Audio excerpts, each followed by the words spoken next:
What if potentially saving the world came down to sacrificing an innocent teenager? That was the brutal choice presented by the season finale of The Last of Us, and the destination, with the benefit of hindsight, to which every step of this road had been leading.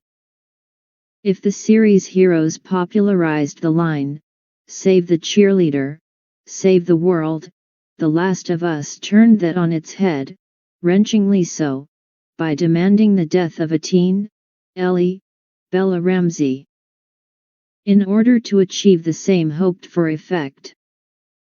Having lost his daughter at the outbreak of the apocalypse, Joel, Pedro Pascal, was hardened and bitter when originally tasked with escorting Ellie across the country, where her immunity to the fungus-triggered infection might provide hope for humanity.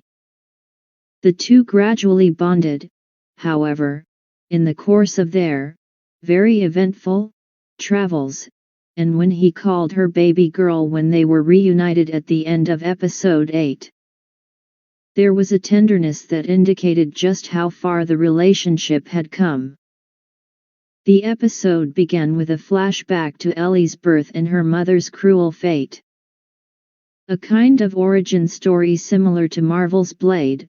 His mother was bitten by a vampire while giving birth to him, in the comics. It also established that Marlene, Merle Dandridge, now of the Fireflies, had known of Ellie since those events, deepening her history with the character. All that built toward the seemingly inevitable payoff when Joel and Ellie reached the facility that they had labored and struggled to find, only for him to learn that the potential panacea she carried was buried deep within her brain. Doctors might be able to harvest it and produce a cure, but the girl would have to die as a consequence. While Ellie had seemed ready for such a possibility, "There's no halfway with this," she told Joel before they arrived. That prospect was simply too much for him to bear. Despite Marlene's not unreasonable argument that sparing her would only prolong the inevitable at the expense of everyone else. "You can't keep her safe forever," Marlene noted, pointing out that if he balked at the procedure, Ellie would go on living in a broken world that you could have saved.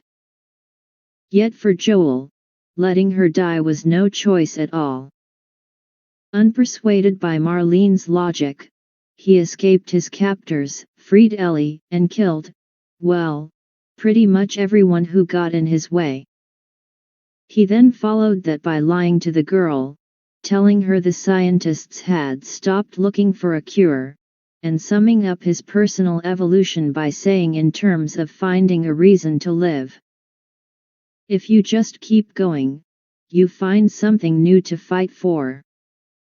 Viewers can, and should, debate the morality of that, and the whole needs of the many versus any one person debate that it invites.